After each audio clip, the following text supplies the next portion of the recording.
Те місце, де ще вчора були позиції російської армії. А ось заміноване місто. Тротилова шашка, вага 400 грамів. І оце як гахнуло, сразу 3 чоловіка насмерть. Його підбили ось цій точці. Скупчення людей.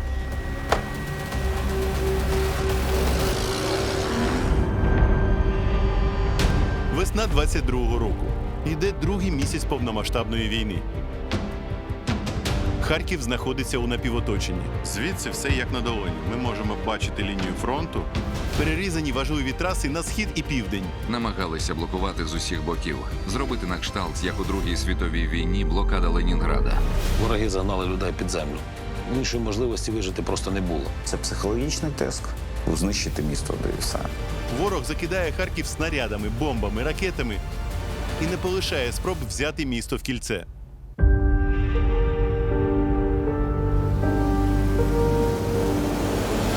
Ворог був і на півдні, і на сході, і на півночі. Тобто місто було напівоточене. Ну, то зрозуміло, що тут треба вживати таких термінових заходів. Якщо б в той момент Україна не почала б робити активні дії, зрештою росіяни б додавили. Треба було перейняти у них ініціативу. Ми всі кажемо про осінній контрнаступ. Багато людей просто не знає, що був ще весняний. Була задача перейти до активних дій, наступальних. Перша задача – це звільнення населеного пункту Мала Рогань. Перш за все, населені пункти, які Мала Рогань і Орхівка, вони знаходилися практично на кільцевій дорозі біля Харкова. Тобто з тих точок Харків був під повністю вогневим контролем. Тобто, перш за все, потрібно було відтягнути точки їхньої артилерії, важкої техніки, щоб вони не могли доставати до цивільної інфраструктури Харкова.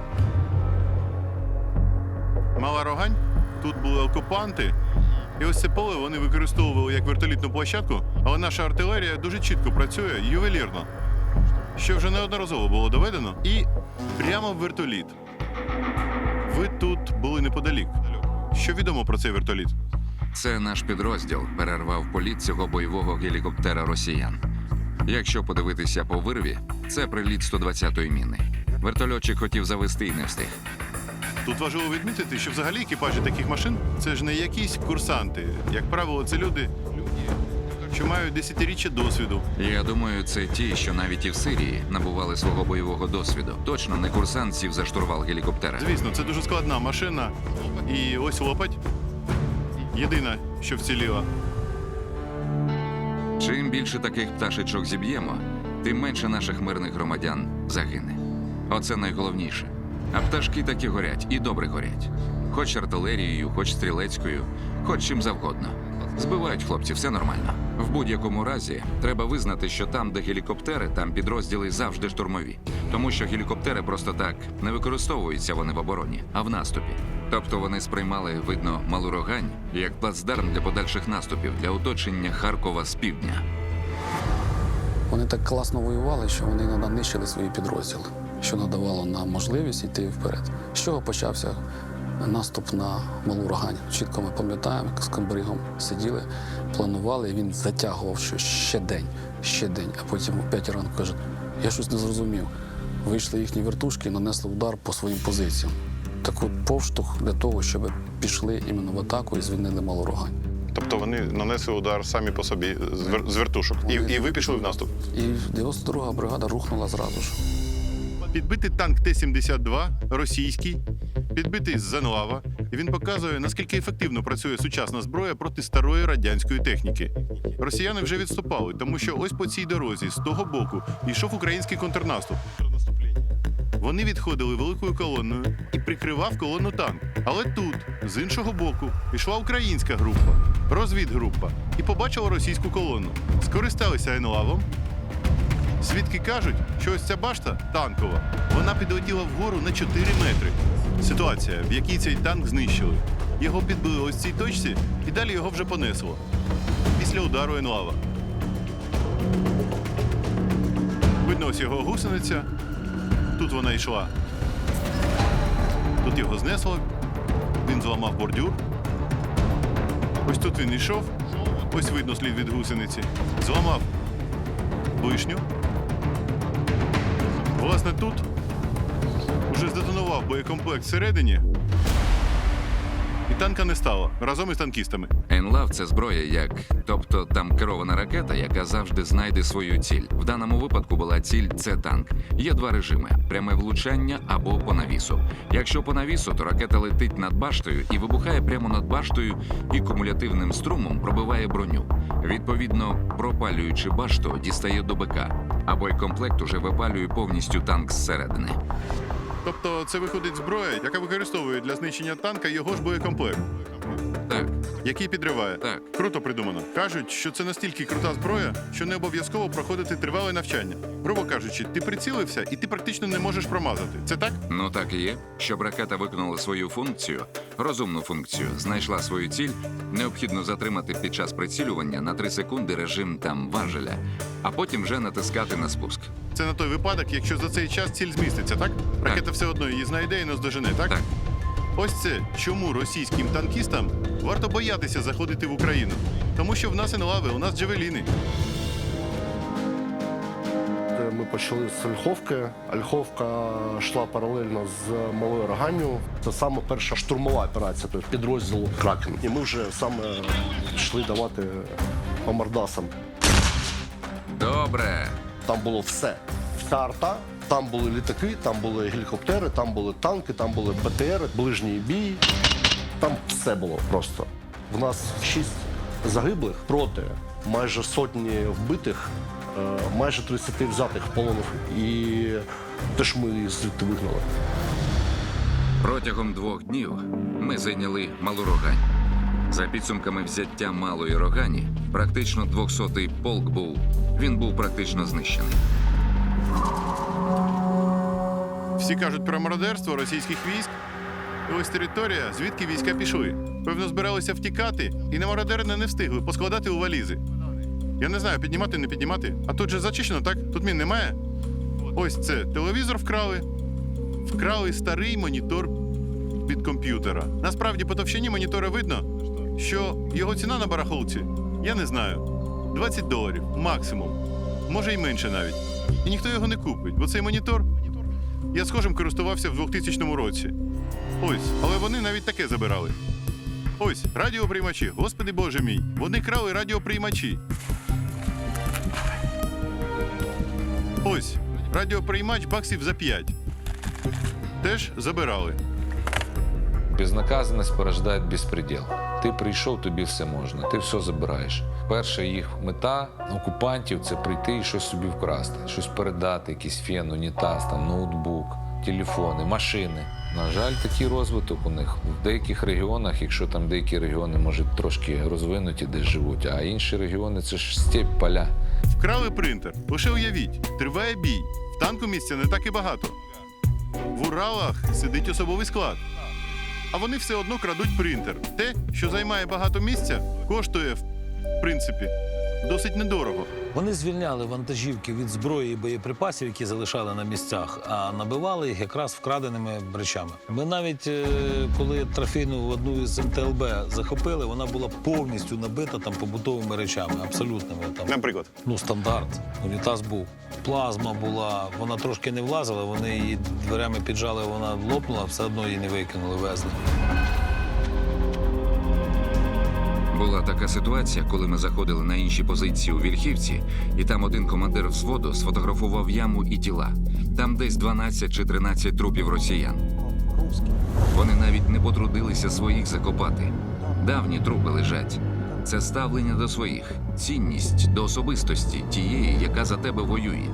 Для мене це не те, щоб шок, але мене трохи збентежило.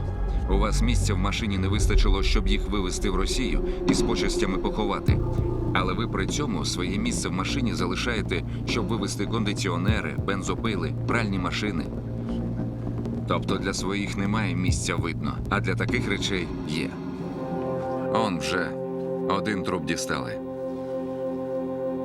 Братська могила невідомих окупантів. Сильний сморід. Вони навіть не забирають свої трупи своїх. Їм все одно.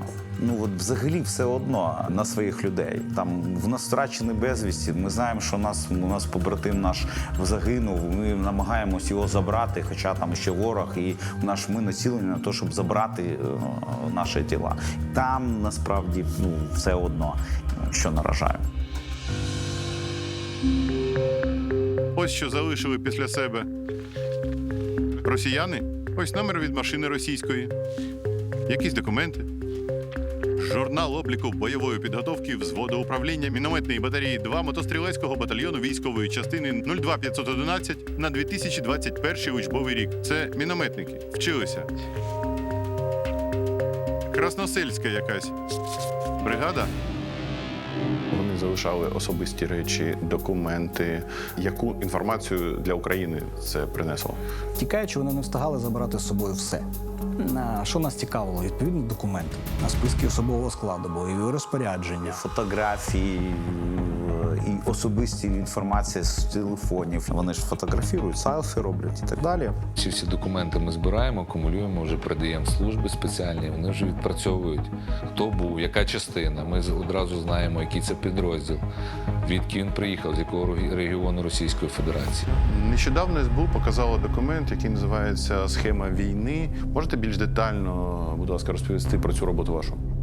Коли у нас відбувалися перші боєзіткнення в Харкові, там вижили декілька військовополонених, які ми взяли. І от саме з перших днів спілкування з полоненими зародилась така схема у наших слідчих. Каже, давайте будемо складати відповідну схему військових злочинів. Тобто це нам дає загальне розуміння керівництвом взагалі всієї військової машиною Російської Федерації на теперішній час. Починаючи від так званого президента Російської Федерації до конкретних керівників родами військ. Сухопутні війська, воєнно-морські війська, навіть ЧВК «Вагнер» є. Бачите, що живий Пригожин. Тут повітряно-космічні війська. Тут кожна бригада, де вона розташовувалася, які накази виконувала. Під кожним кліком це все є в комп'ютері, відповідно. Да, можна нажати на рядового військовослужбовця, там вилізе, наприклад, документ. Бойове розпорядження номер такий-то, координати такі, нанесення вогневого враження по населеному пункту такому. А ми знаємо, що внаслідок цього вогневого враження там було розруйновано цивільний будинок, аби, не дай Бог, загинули цивільні люди. Це нам дають ті документи, які ми вилучили в ході деокупації. Мабуть, порядка 10 тисяч у нас задокументованих злочинів. І є у нас факти, до речі, військових, які вчиняли злочини в Київській області, потім потрапляли в Харківську області в полон. І доказані, що вони вчиняли злочини, в тому числі вбивства на території Київської області. Вони притягнуті до відповідальності. Тобто це дуже серйозно. Ми з конкретними доказами, з конкретними доказами військових злочинів, які ми потім можемо надати до Міжнародного кримінального суду. Я, окрім українських телеграм-каналів, читаю російські. І коли вони читають у нас новини про те, що хтось з російських військових потрапляє у розшук в Україні, вони пишуть «ха-ха, і що це дало?» А що це нам дає? Насправді це нам дає дуже багато. Якщо вони десь будуть або спробують виїхати на територію будь-якої країни Європи, вони будуть затримані і передані нам. І вони будуть притягнуті до кримінальної відповідальності не тільки за законом України.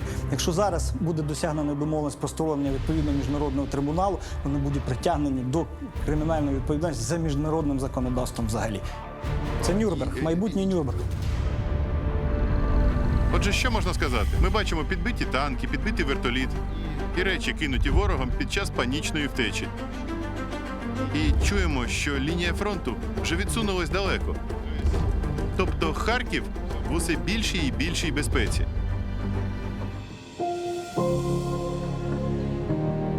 Відігнали далі від міста, дали працювати ствольною артилерією по місту, зробили дистанцію, що вона вже не добивала. Місто стало більш безпечним, повернулись люди. І коли ми зрозуміли, що ми можемо тільки оборонятися і наступати, і ворог це зрозумів. Тільки він зрозумів це пізно.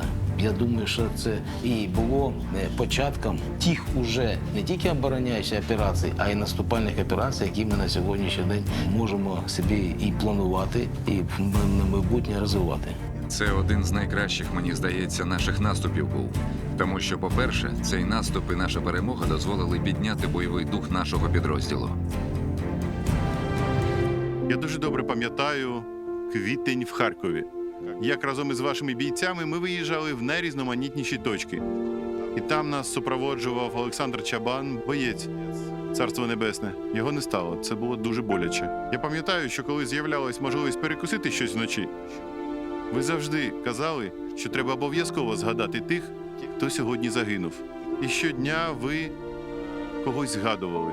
Щодня хтось гинув, на жаль. Дуже важко. Я 90% їх всіх знаю особисто. З усіма йшов у бій, з усіма спілкувався. Найтяжче, коли доповідають, що штурмові дії завершені, і 200-х стільки-то, зникли безвісти стільки-то. І коли зниклі безвісти, коли вони лежать десь на полі бою, а ми не можемо їх забрати, ось це найтяжче. І протягом 2-3 днів ми намагаємося їх витягти, щоб гідно поховати героїв. І я думаю, що після війни, починаючи від Бахмута і аж до Харкова, ми пройдемо бригадою і там, де хлопці загинули, віддамо їм шану пам'яті.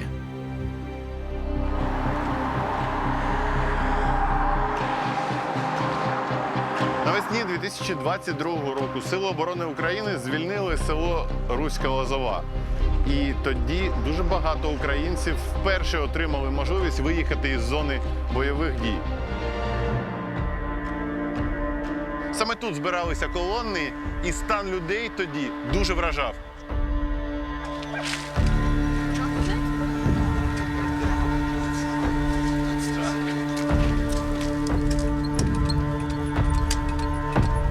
Ой, Господи, яка побита дев'ятка.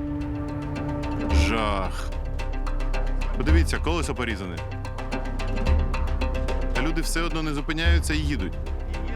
Зупинятися не можна. Де ви колесо так пробили? По дорозі десь. По дорозі десь, так? Так. Ну там же після вибухів уламки. Скоріш за все, на уламок десь і налетів. А скільки ви на пробитому колесі так пройшли? Я не знаю. Хлюпало стільки, хлюпало. Тобто ви не звертали уваги, валили просто, так? Абсолютно не звертав. Лише не зупинятися. Скажите, откуда вы эвакуируетесь? Сколько вы там пробыли?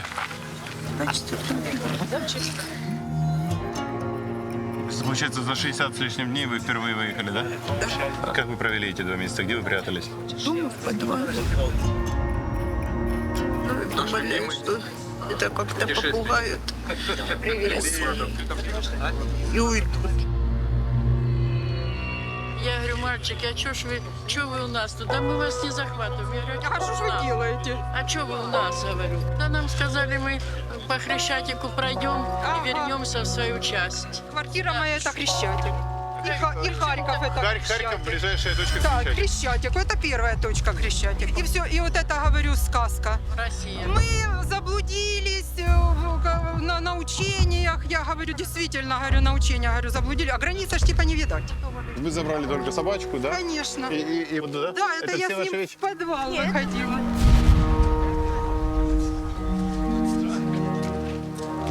Вот как я была на огороде, Димочка, и видишь, какая обувь? Полона. Так я ничего не взяла с собой, паспорт только взяла. Все. Розкажіть, будь ласка, про евакуаційну колону. Перший принцип – головне швидше виїхати. Тому що в будь-який момент, на жаль, може прилетіти. Тобто, грубо кажучи, зараз вся ця гігантська колона, ми всі зараз тут стоїмо в зоні... В зоні ризику. В зоні ризику. З 24 числа ми чітко знаємо, що у тих, хто називає себе росіянами, з того боку, в них немає жодних а. правил, б. нема моралі і немає совісті взагалі ніякої. В Другій світовій війні, напевно, було більше правил, ніж зараз. От я часто кажу, мене запитують, чим ця війна відрізняється від тої. Напевно, це перш за все відсутністю правил з боку росіян. В них взагалі правил ніяких немає. Мы любим свою Украину, и мы хотим вернуться домой, в наши родные дома, целые, которые не побиты, ни стекла, не горели, ни люди, их людей убивало снарядами. Мы хорошо жили дома, у нас была работа, мы годами что-то делали. Это все. И что теперь у нас? Мы тихаем с собственных домов, а люди там еще остались, сидят в погребах. Это ненормально, мы хотим мира. мира и домой к себе на родину, и не бегать беженцами. Ми багато брали інтерв'ю у людей і стикалися з історіями, що бувають випадки, коли люди приймають рішення їхати в Росію. Очень многие наши знакомые, кто вот выехал, они поехали через Россию в Латвию, в Литву. А, то есть такой способ обмануть их, да? То есть якобы согласиться на... Выехать, да, потому что в сторону Украины мы не могли выехать. Вот сегодня первый день мы все собрались.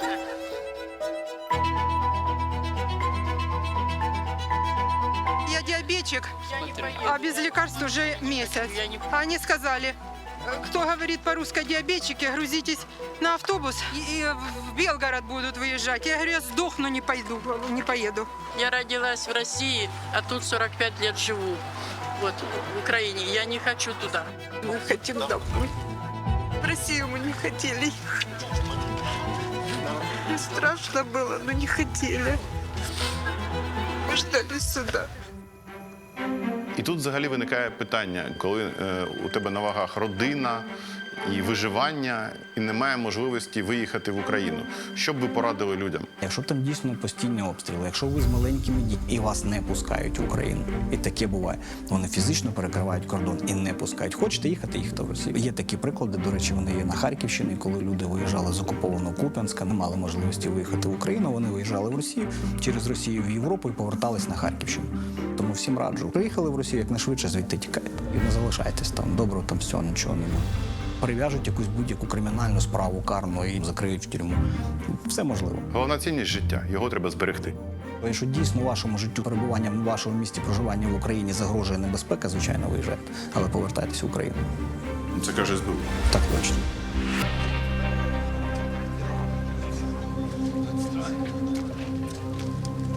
Зашарілась. Так? Скільки, красуня? 3 буде в червні. Психіка дитини в такому віці. 3 рочки. Це ж вже, Писятися почала.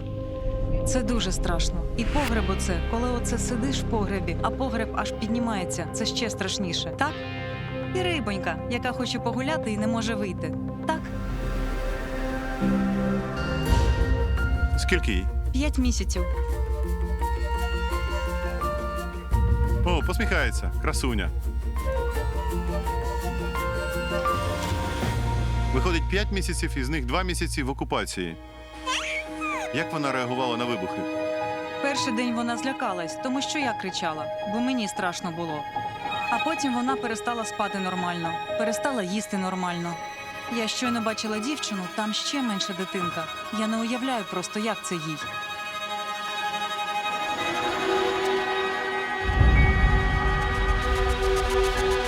Повітряна тривога. Схоже, так.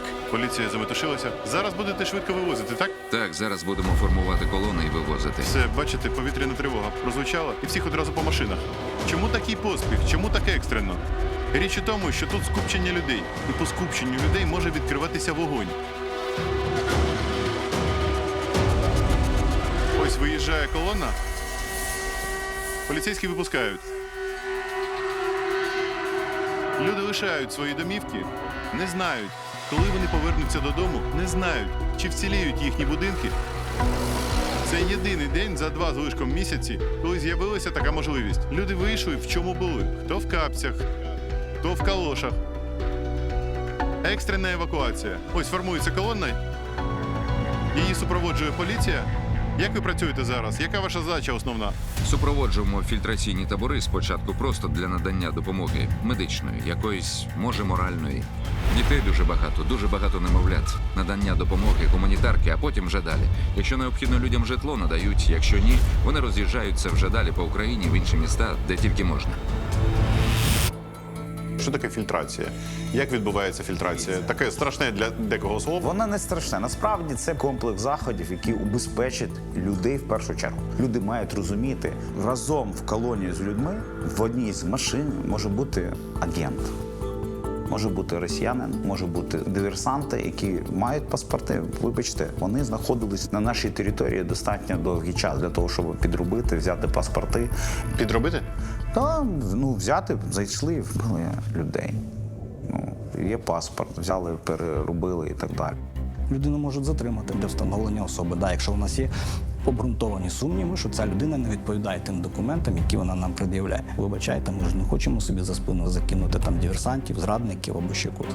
Насправді ми, як правоохоронні органи України, спеціальні органи України, вже відійшли від слова фільтрація. Поясню чому. Слово фільтрація на теперішній час ототожнюється з російськими військовими злочинами. Стабілізаційні заходи, да, це якраз те, що прийшло на заміну так званої фільтрації. Що таке стабілізаційні заходи? Це перш за все безпека людей. Якщо навіть вас попросили проїхати в стабілізаційний пункт, так називаємо, не потрібно цього боятися. Ідентифіковують особу, встановлюють можливу причетність до вчинення протиправної діяльності або свідок протиправної діяльності. Перевіряють ваші документи, впевнені в тому, що з вами все в порядку, ви доброчесний громадянин України, до якого жодних питань немає, ви рухаєтесь собі далі. В якій машині ви їдете? У нас немає машини. І місце має, так? Я не знаю просто як. Ми навіть не питали ні в кого, чи зможуть. Тобто вам треба в Харків фізично, так? Так. Давайте, ось зараз я підведу вас до поліцейських.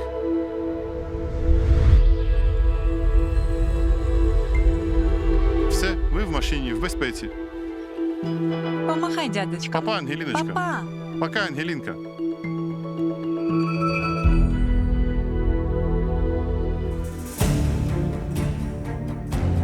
Пане командуючий, ви нам назначили зустріч біля цієї цікавої машини. Що це таке? Кажуть, щось унікальне. Ну, не зовсім вона унікальна. Це бронеавтомобіль, який переобладнаний під командно-штабну машину, яка використовується під час роботи в польових умовах. Ця машина здійснює управління, передачу різного роду інформації, отримання інформації. Можна сказати, що це пересувний командний пункт. Минулого разу ми були в підземеллі з вами, а це якщо вам треба в дорозі. Якщо так? треба в дорозі, вона має робочі місця для основних посадових осіб. Минулого разу, коли ми показали ваш командний пункт і назвали його «Центр прийняття рішень», в Росії була справжня паніка. Так, я дивився. Я думаю, це їх теж виразить. Ну, можливо. Можна подивитись? Так, да, звичайно.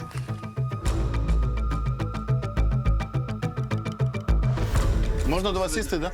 Да, звичайно. Тут 4 місця. Я бачу, 4 місця, да. Здесь робочі місця начальника артилерії, начальника протиповітряної оборони, розвідника, офіцера штабу, оператора, водій і старший машини, він же зв'язківець. А от що це, можете розказати? На екрані виводиться різноманітна інформація, яка стосується положення наших військ. Ми бачимо те, що бачать офіцери на стаціонарних пунктах управління за допомогою безпілотних літальних апаратів, які баражують над полем бою. Ну, ви можете всі ваші задачі, як в вашому підземному командному пункті, виконувати тут? Якщо у вас є необхідність терміново кудись виїхати і паралельно керувати боями на фронті? Ну, звичайно. Звичайно, вона для цього і, власне, і призначена. Коли треба терміново змінити місце розміщення пункту управління, спочатку виїжджає тут передовий пункт управління. Тобто це мобільний варіант пункту управління. Ця машина дозволяє передачу будь-яких видів інформації, що дуже корисно безпосередньо в районі ведення бойових дій.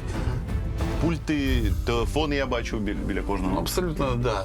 Це переключає різні режими роботи радіостанції для, опять-таки, використання різних видів зв'язку для підвищення стійкості управління.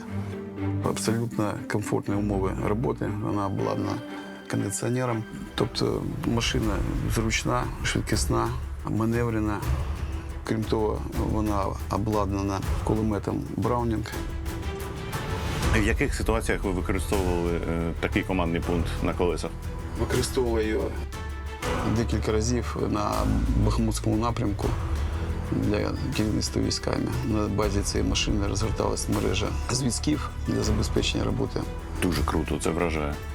Я думаю, ворогів теж буде вражати. Ну, я думаю, впевнений в цьому. Ми сьогодні зустрілись, тому що річниця харківського контрнаступу, і хочеться про це детально поговорити. Ну, я готовий. Дуже крутий командний пункт на колесах. Давайте ось тут присядемо. Рік легендарному харківському контрнаступу, про який весь світ говорить, і це було феноменально. За думкою, я думаю, усіх, окрім росіян. Я не можу оцінювати так глобально Но, в принципі, з моєї точки зору, це дійсно був блискучий наступ. І це дало можливість довести до всіх, що ми маємо унікальний шанс переламати цей хід війни, напевно, сильно сказано, але ж бойових дій. І цю унікальну можливість треба використати. В ході ведення бойових дій було звільнено майже всю Харківську область. На той час це був неймовірний успіх для всієї України. Найголовніше, що, на вашу думку, зіграло ключову роль в успіху? Раптовість і швидкість, і рішучість дій. Це професіоналізм, секретно, тихо. Як вдалося зберігати секретність? Як так вийшло, що ніхто не знав? Та я сам дивуюся. Гарна відповідь, чесно. Ми зустрічалися з вами, і я запитував, які плани. Ви мені відповіли, що зараз на відпочинку. Я пам'ятаю це. Режим секретності. Це показник того, що навіть своїм знайомим ніхто не розказував по секрету, так? Так точно. Це велика повага, бо ми з вами теж спілкувались тоді, і ви мені нічого не сказали. я не міг тоді сказати. Це була одна із умов, основних умов, яка доводилась до всіх, до комбригів, до командирів середньої ланки, таємничості. Навіть окремим військовослужбовцям рядового складу доводили їх цілі і задачі вже в останній момент.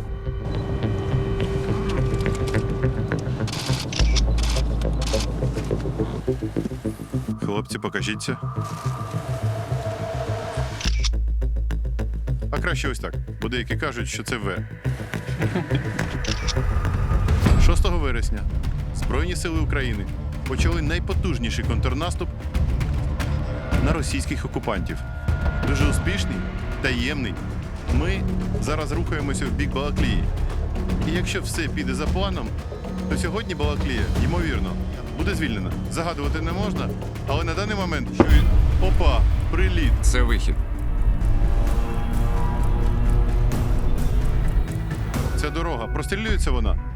Може прилетіти. Тут позиції просто були артилерії. Але ми в машині, це бронекапсула. Тут навіть буде більш безпечно, ніж відкрити двері і вискочити в кущі. Уламки витримає, а щось серйозне не витримає. Повітря ж може бути у нас, Може. так? Оператори хлопці вперше їдуть. Ви відчували вже повітря на собі, ні? Я так. Пацани, головне, одразу в найближчій точці падаємо на живіт, обличчям вниз, 5 разом. Команда «Воздух» – це будь-яка небезпека з повітря. Бережись падаючого предмету зверху. Така команда подавалася ще на кораблях у піратів «Полундра». От вона переросла в цю команду, в повітря. Бачите прапорці? Далі заїжджати не можна. До наступної посадки це були не суцільні мінні поля, але мінні поля. Друзі, ви дивитесь історичні кадри. Ми йдемо по дорозі, яка з'явилася вчора. Ось цей ліс попереду. Те місце, де ще вчора були позиції російської армії. Може, хтось лишився, там десь по лісу тиняється. А через поля дорогу, враховуючи міни. Хто прокладав? Ну, танк. В нього трал є спеціальний. Штовхає його попереду себе. І міни вибухають. І міни детонують під ним, так. Зовсім ми вже близько до лінії фронту. Попереду горить. Це Балаклія. До 5 кілометрів від нас зараз точаться жорсткі бої. Плюс прийняли. Зараз зв'яжемося. Я так розумію, що вони зараз на околиці міста, в Балаклії. Щось на кшталт оточення для них утворюється, так? Так, у них перерізані всі дороги, які до них ведуть. І вони зараз у напівкільці. Вони не встигали відходити просто, так швидко все вийшло. Отже, населений пункт Вербівка учора звільнений від російських окупантів. Ми перші цивільні, які сюди потрапили. Мертвий росіянин. Дарма ці хлопці приїхали до нас на землю. Їх сюди не кликали. Луганськ-1, Луганськ-1, всі позивні. Увага! Буде працювати повітря. Літак іде ворожий. Ближче до укриттів, ближче до укриттів. Ви ховайте, напевно, також машину в зеленочку. Не маякуйте тут всією юрбою.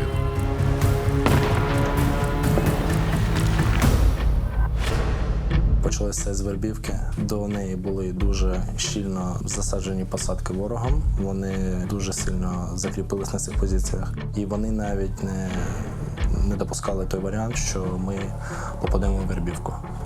Це була тотальна помилка. О, дрон! Хлопці, дрон! Давайте рухатись, не стояти. Все, пішли. Дрон, може кинути міну. Дрон, краще не стояти, щоб він не зміг прицілитися. Цей дрон. Відійдемо. Але тут теж не найкраща ідея. Їх дрон сюди може дійти? Може. Може, так? Давайте зайдемо, поки дрон літає в цей. Небо наше, не переживайте. Небо наше, все, слава Богу. Дрон просто дуже важливо завжди відсікати, тому що це може бути дрон, який несе ВОК. А якщо стояти стаціонарно, він може влучити і, просто вбити. А ось замінований міст. Обережно, нічого не чіпаємо. Тут. Це вибухова речовина тротил. Опори даного моста були заміновані шляхом укладання ящиків, кожному по 25 кг тротилу, для того, щоб здійснити підрив його. Тротилова шашка, вага 400 грамів, в ящику 25 кілограмів. Цієї кількості вибухівки достатньо, щоб цей міст підняти в повітря. Кожна опора була по 3 ящика, по 75 кг на кожну опору. Так росіяни хотіли підірвати міст, тому що очікували контрнаступу України з того боку. Але їх перехитрили, і наш контрнаступ геніально відбувся з іншого боку, звідки росіяни не чекали, і втікали звідси. Самі темпи наступу були такі, що противник не міг зрозуміти, де, власне, знаходяться наші війська. Тобто війська були постійно в динаміці. Тому це для них була проблема, тому що вони звикли до ведення вогню вже по якимось там статичним цілям. Міномет! Міно! С этой позиции наши минометы перекрывают Балаклею и подъезды дальние к Балаклее. Вот мы идем к минометной позиции патрульной полиции. Вы не слышались. Минометная позиция патрульной полиции. Да-да, те самые люди, которые должны мерить скорость, останавливать, проверять документики на машину. Они на передке воюют наравне с вооруженными силами. Миномет 120-й. И вот отсюда он будет работать туда. Нина! Готові? Пострел. Міномет! Пішла. І ще раз. А звідки у патрульних поліцейських з'явились гранатомети, міномети? Чи у вас там навіть є танк, є град? Коли 24 числа був повномасштабний наступ Російської Федерації, у нас тяжкого озброєння не було. У нас був тільки короткий ствол, як для патрульних поліцейських. Можна було, звісно, сидіти десь в тилових містах, але ми прийняли рішення взяти в руки зброю, тяжку зброю, артилерійські установки і дати відсіч ворогу. У керівництва військового командування попросили дати дозвіл, щоб ми там отримали якісь резервні системи ці і працювали вже на них. Дуже швидко провели заняття з ними і, в принципі, наші мінометні батареї також допомагали військовослужбовцям. Вот маскировка идет. Миномета? Ребята осторожничают, можно понять. Артиллерия минометчиков никто никогда не любит. Вблизи его, конечно же, видно, ветками двумя не замаскируешь, но мы прячем не от тех, кто по земле ходит и его увидит так вот, когда он стоит, а от тех, кто в небе летает так, как мы. Но, тем не менее, у нас... Что это? Это плохо. Пошли. Что это? Давай сюда, наверное. Під час харківського контрнаступу відчув на собі, що такий контрбатарейний вогонь. Тобто вони не просто втікали, вони відстрілювались. Ну да, відстрілювалися вони всім, що у них було. Там і авіація засовувалась, і бойові вертольоти. Ось хлопці з патрульної поліції коригують роботу міномету. Ух, це наш міномет працює. Щось горить. Так сьогодні ведеться війна. У наших військових, і у поліцейських, і у всіх силових структур є очі. Ось ці очі. Ці очі – це дрони. І ми чітко бачимо абсолютно все, що робить супротивник. Де у них бази, як вони переміщаються, чим вони займаються. Все під повним контролем. Можно сказать, что война 21 века – это война дронов? Дронов и артиллерии. Для того, чтобы сделать ту работу, которую делает кусок пластмассы, если не будет дрона, нужно пешком идти, рисковать людьми и выглядывать с биноклем из посадки. А вот эта вот вещь, она из рюкзака достается, полетела, развеяла все, что тебе надо, и к нему подвесы для ВОГов, осколочных гранат. Одной гранатой летим и сжигаем БТР, который может беды наделать очень много. Часто, скажите, подбивают дроны? К сожалению, да. Это сегодня утром. Разные пули, чтобы вы понимали. Лопасти. Попали в лопасти. Из автомата?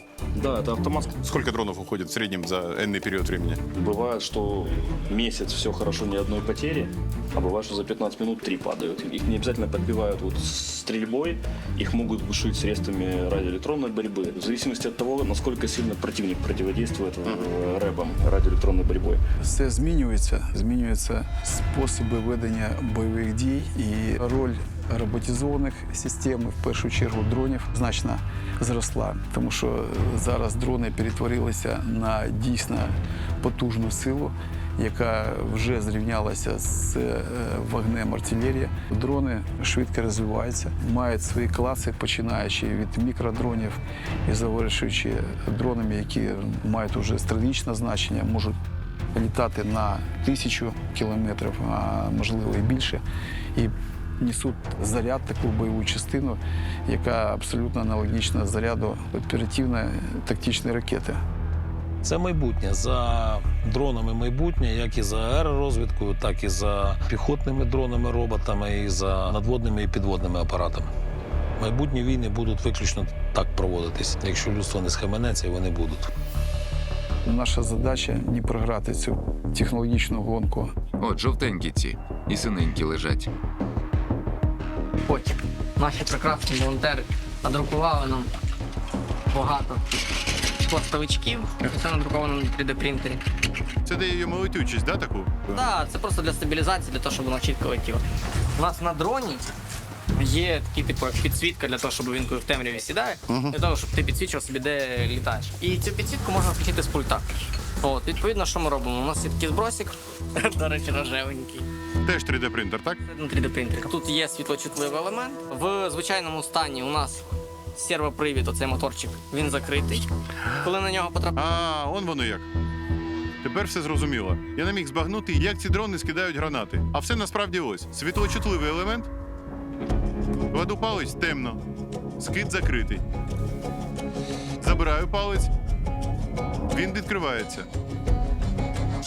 Ось, будь ласка, це тепер бойовий дрон. Ось резинки для грошей. На 3D-принтері така пластмаска, а от сюди вкладається граната. Цей хомутик її фіксує, а світлочутливий елемент відкриває і закриває. Так, бажано тут не впустити. А граната детонує від дотику? Так. Здається, знаєте, дуже так на соплях. Липучка якась, хомутик якийсь, пластмаски. Але це дуже небезпечна зброя.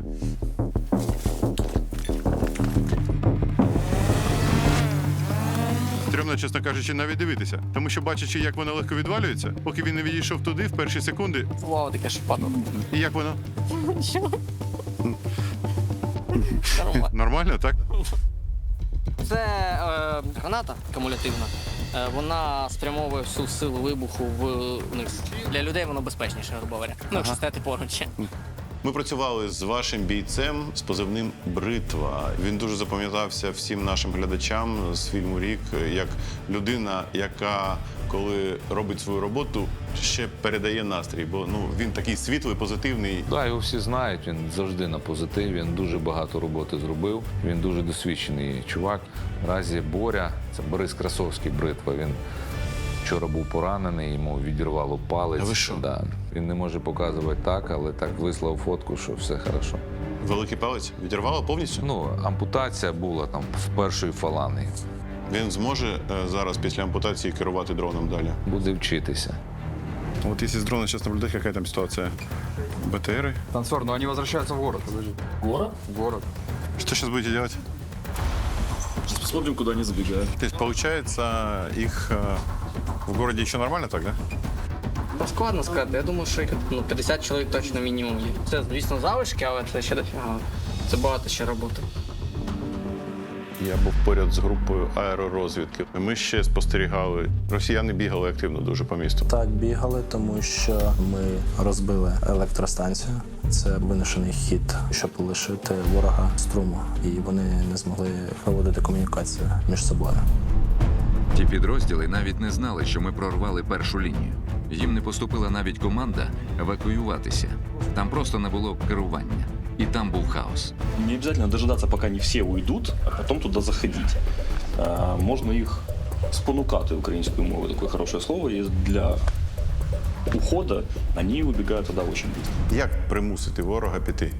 Рішучими активними діями. Якщо просто стріляти з артилерії в ту сторону, нічого не буде. Головна та задача у нас була не вв'язуватися в відкриті бої, а просуватись вперед. До жодного населеного пункту ми не заходили з боєм. Ми всі населені пункти обходили. Ось так? Так точно. Коли ворог бачив, що його обходять і що він може попасти в оточення і бути знищений, вони починали відступати. Цей відступ потім перетворився в звичайну втечу. Ось покинута беха російська. Вона у них не завелася. Вони їм обидва потрібні. Вона у них була в бойовому стані і просто не завелася. Робоча. Робоча, але не завелася. До речі, от здавалося б, не завелась беха. Звучить як не щось особливо серйозне. Але це причина поразок на багатьох напрямках. Це причина частково того, що вони взяли в лапках Київ за 3 дні. Тому що у них багато що не заводиться, не їде в потрібний момент. І тепер це українська трофейна техніка. Дуже скоро поставлять акумулятор і пустять в бій проти росіян же. Добрий день. Це вже звичне для нас видовище. Розбита російська техніка. Ми бачили багато такого в Бучі, в Ірпені, в Гостомелі, під Харковом. Але ось чергове деокуповане село. Складно собі уявити. Ось іще вчора тут були росіяни. Оце понапивалися до полусмерті. Росіяни. Росіяни. А отут положили оті круглі противотанкові.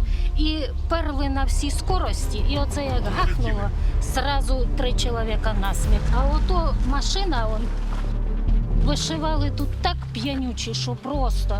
Бо я була в магазині, а вони лізуть на 4. Так їм і треба, подлюкам. Пили вони сильно, так? Ну як? В основному. Все время. Це вчора вони переїхали. Пусту на Як тікали. Ага. А як тікали, до речі? Вилітали з тої сторони на танках, сюди летіли. Коло мене в дворі стояв танк їхній, БМП. І вони його завели рано, як драпанули по вулиці, тільки іскри пішли. Лусень. Панічний відступ. Вони кричали, вони були в паніці. Давай бігом ключі, а я тебе уб'ю. Бендера проклятий, і що він тільки й не казав. Побили вікна, побили мебель, стріляли автоматами в двері. Навіщо? Хотіли зайти у дім, щоб взяти ключі від автомобіля, а ми сиділи я в зрозумів. підвалі. Ну, а потім на нашій вулиці йдуть військові. Ну, ми ж перепугалися, думаємо, точно це кацапи йдуть опять на нашу голову. Коли підходять, отакі от сині ленточки на них. Ми до них слава Україні сказали. Я їх всіх почала обнімати. Радосно просто на душі, що це такі хлопці до нас прийшли. Просто радосно. Люди нас зустрічали із квітами, і плакали. Це такий був потужний поштовх і стимул до подальших перемог. Як було, хлопців своїх ждали. І сльози йдуть. Своїх хлопців побачити. Свій флаг побачити. Рідненький.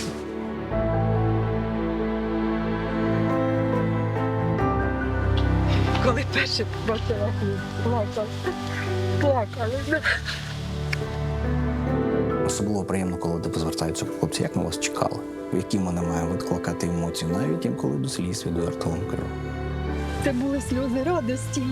Чесно, ну ми всю дорогу вірили в наше ЗСУ. Спасіба хлопцям, спасіба вам велике. Дай Бог вам усім здоров'я і щоб у вас був тільки успіх, успіх і успіх. Воно завжди приємно, коли звільняєш рідну землю і коли є успіх. Піднімається бойовий дух і є за кого битися.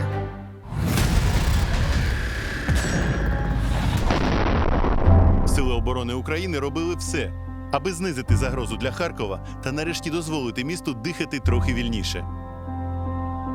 Ретельно спланована операція от-от мала дати перший вагомий результат – місто Балаклія. І це був лише початок грандіозного слобожанського контрнаступу. Дивіться в наступній частині фільму. Дочекалися звільнення. Слава Україні! Як сказали місцеві, тут була катівня. Багато хто, коли сюди заходив, потім вже не поверталися. Є поліцейський, який перейшов на бік росіян. Руки підняв, на підлогу ліг. Щось він цілиться в когось.